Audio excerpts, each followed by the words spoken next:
ini kamu nanti akan lihat, nanti kalian buat, sebetulnya kalian bagusnya buat sendiri, jangan mengandalkan dari sini. Kan ketika udah kamu bisa upload, ambil ini di UVC, kamu sebetulnya bisa baca kan, kamu bisa buat ringkasan kan. Saya coba pelan-pelan dah.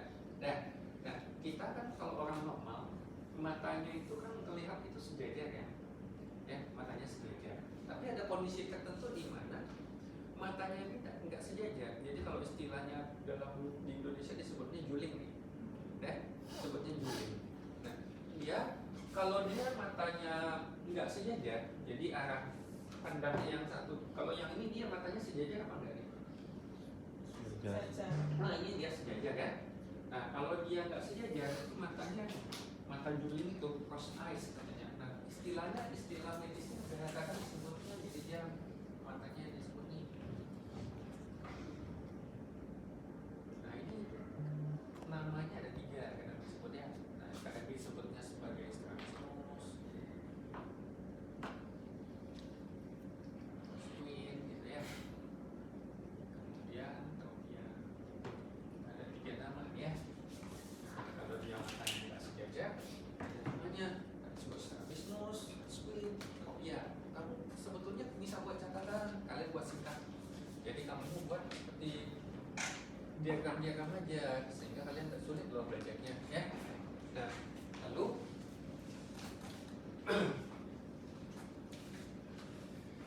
kita akan apa? Bangun kesiangan lah. Mulai ya. Kemudian kalau dia memiliki strabismus atau istilahnya tadi squint atau tropia, maka satu matanya itu dia sejajar ya, lurus ke depan, satu lagi dia nyimpang. Ya. Nah, kemudian satu matanya itu bisa nyimpang tuh, jadi tergantung nih arahnya kemana itu. Jadi ada namanya lagi, ya, ada namanya lagi, ada yang namanya esotropia. Kemudian ada namanya exo, ada namanya hipertropia, baru ada namanya hipotropia. Nah, bedanya apa? Bedanya kalau dia exo artinya dia misalkan kamu ini dia punya mata nih, gitu ya, ada mata, ada modelnya gitu ya. Dia mata. Kalau dia exo artinya salah ke dalam dia katanya kan, katanya yang satu ke sini nih arahnya. Dan normalnya dia ke sini ya, tapi kalau dia exo dia ke dalam, ya. Kalau dia exo dia malah keluar. Jadi kalau dia exo, kalau dia keluar. Nah, kalau dia exo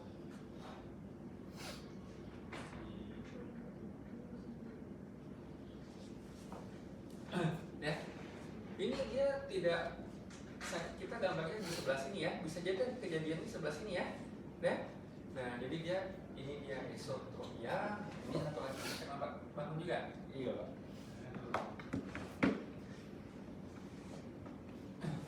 Nah, eso ya, eso artinya apa?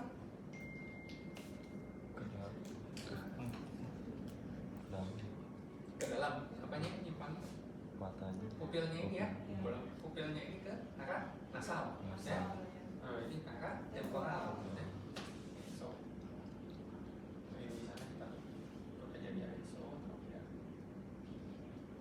Nah, kemudian kalau dia hipertropia gimana? Hipertropia seperti apa? Katanya dia apa? Ke atas kan? Ya, ke atas. Oh, jadi dia ke atas ini.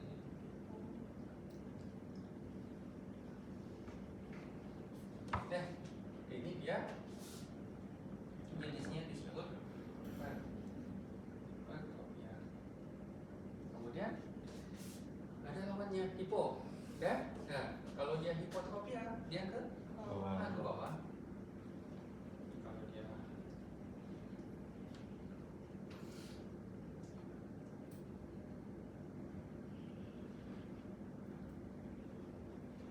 hipo ya. Hipo.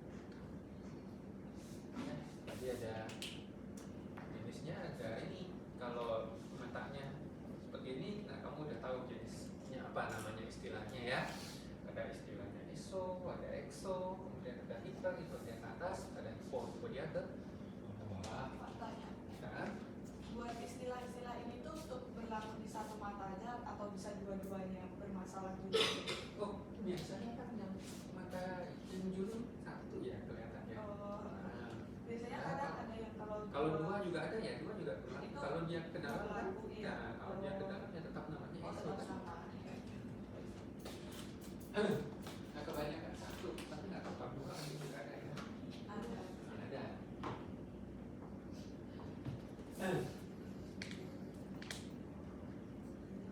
Ya. Nah, kalau dia matanya ada strabismus ini atau squint ini, itu bisa terjadi pada usia berapa saja gitu. Tapi katanya umumnya pada anak-anak dan umumnya pada anak-anak. Nah, kalau terjadi pada dewasa nih, kalau dia matanya terjadi ketika dia dewasa, tiba-tiba matanya ada nyimpang nih, dan mata yang timbul nanti pada orang tersebut dia bisa melihat ada double image gitu, jadi ada objeknya ganda gitu ternyata. Kalau dia terjadinya ketika dewasa dan tiba-tiba, nah dia bisa terjadi ada dua. Jadi penglihatannya ada dua. Jadi karena ini dia lihatnya satu matanya ke sana kan, lihat objeknya kan, satu dia ke sana, dan seolah-olah oh kok ada dua objek gitu, ya. Nah itu jadi double vision ya. Nah ini kemudian penyebabnya apa? Nah penyebabnya kalau di sini dibilang nih penyebabnya dapat disebabkan karena beberapa hal. Pertama, karena extraocular muscle-nya ini yang mana? Otot matanya. Ya, yang ada berapa? 6. Ada 6 ya.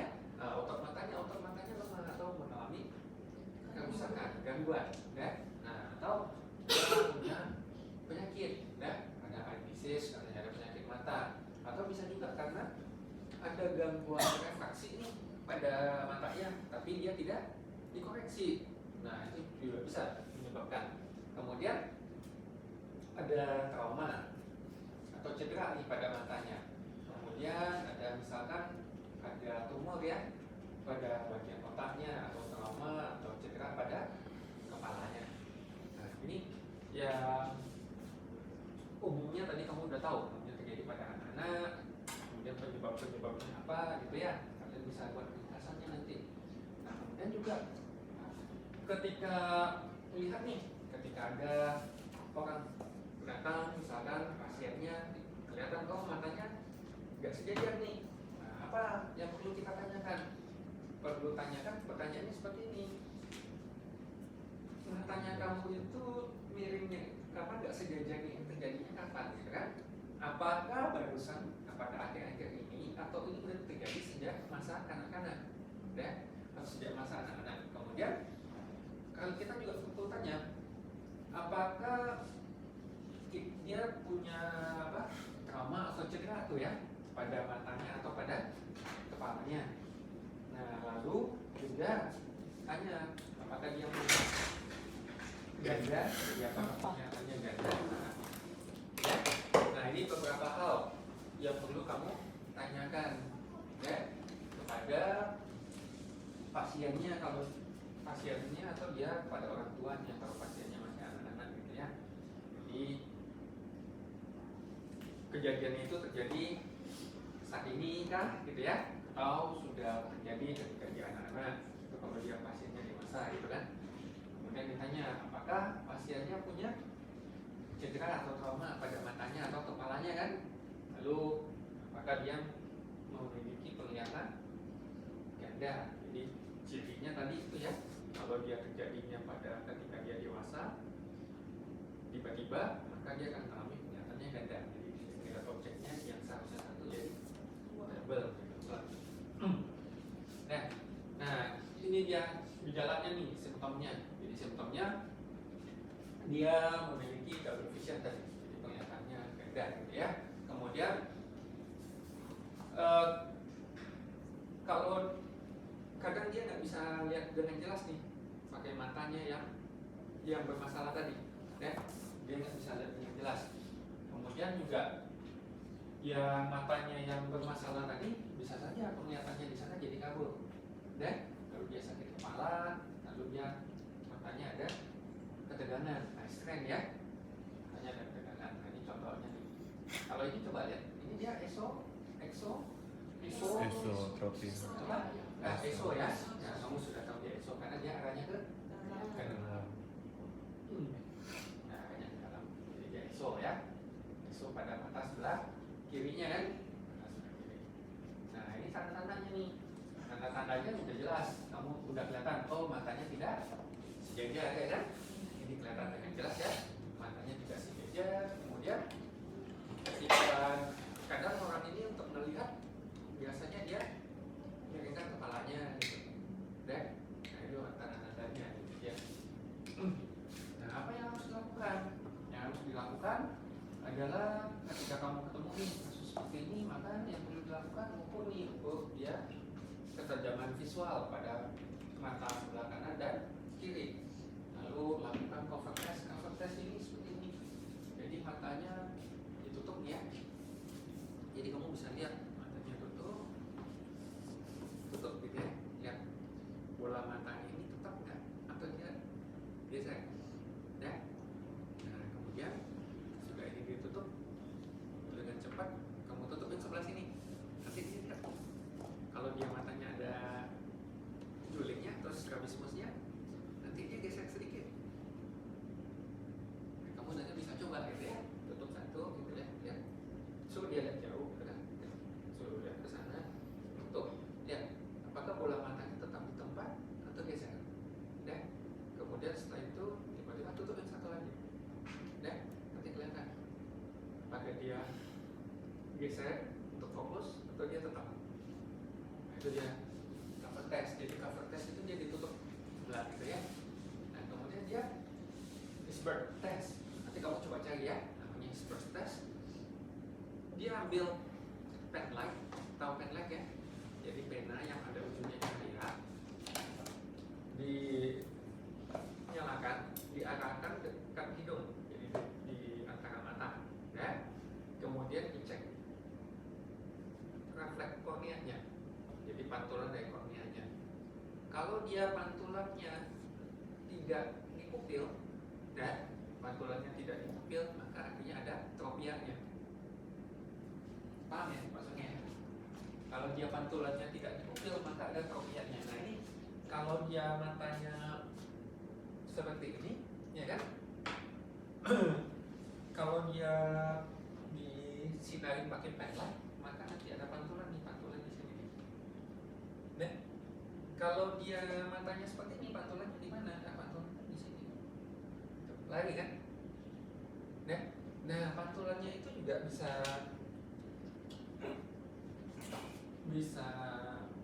misalkan kalau matanya tidak terlalu jauh ya.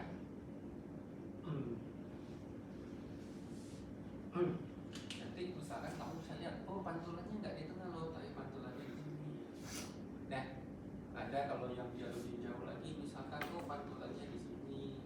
Ada misalkan yang sampai ke limbusnya gitu ya. Ada yang pantulannya dekat skleranya gitu. Nah itu tergantung seberapa jauh dia menyimpangnya ya. Nah ini kamu bisa lihat, oh ini pantulannya, ini corneal refleksnya. Itu nanti kalian coba ya cari ya. Namanya Iceberg test. Jadi dia pakai pen light. Dia ada pen light gitu ya. Disinari nih dengan hidung ya. Dan dilihat pantulan kornea di dekat dua-dua matanya. Maka dia dekat dengan pupil atau dia nyimpang dengan pupil. Nanti ada perhitungannya tuh. Nyimpangnya sekian mili, misalkan diperkirakan berapa tropianya, berapa prisma dioptrik. Nah itu tesnya ya. Kemudian juga perlu dilakukan pemeriksaan mata secara menyeluruh. Nah ini kapan kita harus memberikan rujukan? Ya, kapan harus memberikan rujukan? Rujukan harus diberikan ketika kalau pasiennya orang dewasa dan dia bilang dia matanya mengalami tropia secara tiba-tiba, ya suddenly katanya. Jadi dia tiba-tiba nih matanya nyimpang nih ya, maka perlu diberikan rujukan dengan segera gitu. Karena bisa jadi itu adalah tanda kondisi yang serius nih ya, harus segera diobati. Kemudian kalau dia pada bayi, ya, kalau dia pada bayi pada anak-anak, nah kita harus refer juga kepada tenaga profesional. Sehingga misalkan kalau dia tropianya itu diakibatkan karena gangguan refraksi, maka masih bisa dikoreksi, ya, atau karena penyakit yang masih bisa diobati. Jadi bisa aja pada anak-anak ya, jadi dia mengalami adanya gangguan refraksi nih waktu bayi atau kecil. Nah itu bisa segera dikoreksi supaya apa, matanya nggak lari menyimpang. Jadi dia strabismus ini contohnya kenapa dia matanya nggak dikoreksi? Nah ini sebetulnya berkaitan juga dengan otak gitu. Jadi ada waktu kecil misalkan matanya ternyata sebelah ini myopia gitu ya, sebelahnya enggak. Nah kalau sebelahnya myopia sebelahnya enggak, sama kita kan kalau melihat apa yang ditangkap mata diproses ke otak ya, ke visualnya. Jadi yang ini jelas, yang ini nggak jelas. Jadi sinyalnya mikirlah ke otak ya kan, ke otak. Nah otak merasa kedua gambar yang ditangkap oleh mata itu oleh otak harus disatukan supaya menjadi suatu objek gitu yang bisa kita visualkan. Tapi oleh otak dia bilang yang dari sebelah sini misalkan ini jelas nih, yang satu nggak jelas gitu kan. Akibatnya apa? Akibatnya otak cenderung untuk menerima, pengennya terima yang jelas saja, karena kalau ini yang satu jelas satu nggak jelas sulit bagi dia untuk menyatukan, ya. Nah kalau dia cuma terima yang jelas saja, sinyal dikit yang dikirim dari mata yang tadi bermasalah ke otak itu jadi melemah, ya, melemah. Jadi lama-lama ya sinyalnya itu makin lemah gitu ya, koneksi antara otak dan mata tersebut makin lemah, sehingga nanti dia cenderung untuk nyimpang. Nah itu kalau dideteksi secara anak-anak. Kalau anak-anak ya gangguan refraksinya pada masih kecil, makanya harus segera dikoreksi gitu, supaya tidak terjadi kasus berikutnya.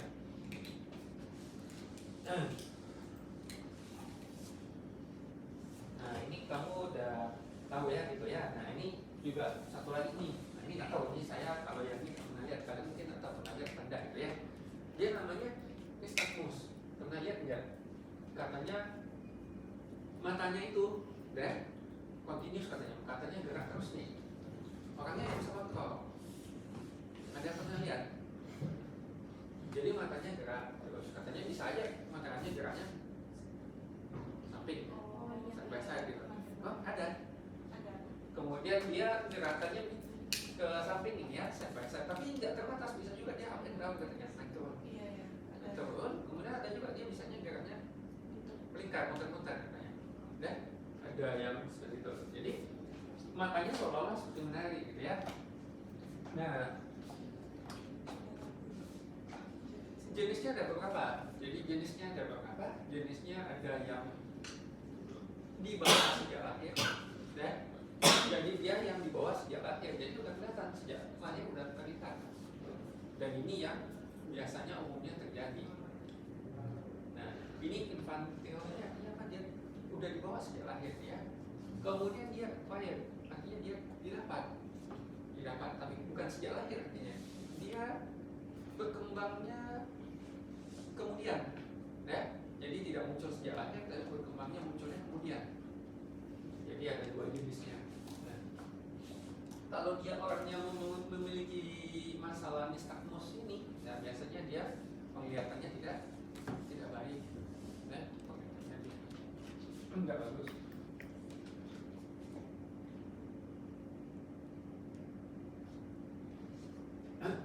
Nah ini nih katanya, kalau dia tadi ada dua jenis kan, nystagmus yang didapatkan sejak lahir, kemudian ada yang didapatkan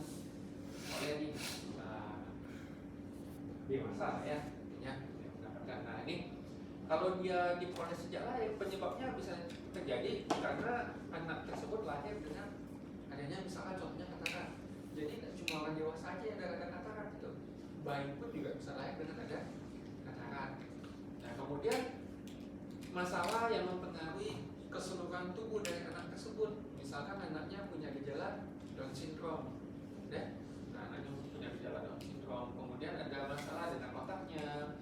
Nah kemudian ini mungkin ada masalah-masalah lain yang masih tidak diketahui saat ini, gitu ya.